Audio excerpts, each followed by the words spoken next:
பையன்ற பையனோட அப்பா ஜூ ஒன்னு நடத்திட்டு இருப்பாரு.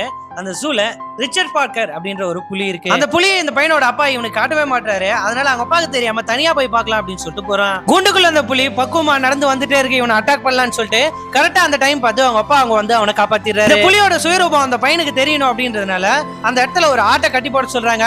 அந்த ஆட்டை அந்த புலி எப்படி அடிச்சு இழுத்துட்டு போகுது அப்படின்றத அவங்க பையனுக்கு காட்டுறதுக்காக அந்த புலி ஆட்டை அடிச்சு இழுத்து போனதை பார்த்து அந்த பையன் அதோட ரியாலிட்டியை புரிஞ்சுக்கிறான். கொஞ்ச நாள் கழிச்சு இந்த பையன் வளர்ந்துறான். அப்போ ஒரு பரதநாட்டிய கிளாஸுக்கும் போறான். அங்க ஆனந்தின்ற ஒரு பொண்ணு பாக்குறான். அந்த பொண்ணு டான்ஸ் ஆடுற அழகை பார்த்தோன்னே இந்த பையனுக்கு ரொம்பவும் பிடிச்சிருது. அந்த பொண்ணு கிட்ட பேசணும்னு முடிவு பண்றான். அதனால அந்த பொண்ணு ஆடின பரதத்தை வச்சு அந்த பொண்ணு கிட்ட நிறைய கொஸ்டின் கேட்கறான். அவன் கேட்கிற கொஸ்டின் எல்லாத்துக்கும் அந்த பொண்ணு சரியா ஆன்சர் பண்றா. அதுக்கப்புறம் இவங்க ரெண்டு பேரும் பேசி பழக ஆரம்பிச்சிடறாங்க.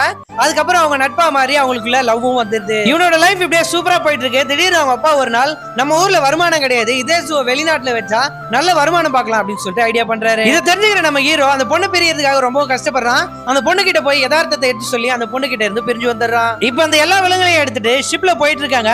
திடீர்னு சத்தம் வெளியே ரொம்ப அதிகமா கேட்க ஆரம்பிக்குது. என்னென்ன எட்டி வந்து பார்த்தா அன்னைக்கு பார்த்து பயங்கர புயல் காத்தோட மழை அடிக்குது. இதனால அந்த கப்பலுக்குள்ளேயே தண்ணி வர ஆரம்பிச்சுது. அந்த கப்பல்ல ஒரே ஒரு லைஃப் போட் இருக்கும். அந்த லைஃப் போட்ல ஏறி இவன் மட்டும் தப்பிச்சிடறான். அவங்க அப்பா அம்மா வரதுக்குள்ள அந்த லைஃப் போட்ல ஒரு வரி குதிரை எகிரி குதிச்சதுனால அந்த கயிறு இறந்து அந்த பையன் மட்டும் தப்பிச்சிடறான். இப்ப அந்த போட்ல இருந்து அவங்க அப்பா அம்மா அண்ணன் எல்லாருமே இறந்துடுறாங்க. எப்படியோ ஒரு வழியா நைட்டு முழுக்க அந்த போட்லயே கடந்துடுறான். காலைல விடிஞ்ச உடனே அந்த போட்ல வரி குதிரை மட்டும் இருக்கு. ஒரு சிப்பான்சி மட்டும் போட்டை நோக்கி வந்துட்டு இருக்கு. திடீர்னு பார்த்து அந்த போட்டுகள் வந்து ஒரு ஹைனா வந்து அந்த வரி குதிரையை அடிச்சு சாப்பிட ஆரம்பிச்சது. அடுத்த கொஞ்ச நேரத்திலேயே அந்த சிப்பான்சியும் அடிச்சு கொள்றதுக்காக போது இவனும் அது விட்டு விட்டு கத்திட்டு இருக்கான். கடைசி அந்த சிப்பான்சியும் அந்த ஹைனா அடிச்சு கொண்டுருது. கடைசியில பார்த்தா அந்த போட்டுக்குள்ள ஒரு புலியும் இருக்கும். அந்த புலி வந்து இந்த ஹைனாவையும் அடிச்சு சாப்பிட்டுருது. இதை பாக்குற நம்ம ஹீரோ ரொம்பவும் பயந்துடுறான். அடுத்ததான் அந்த புலி அவனையும் அடிச்சு சாப்பிடறதுக்காக வருது.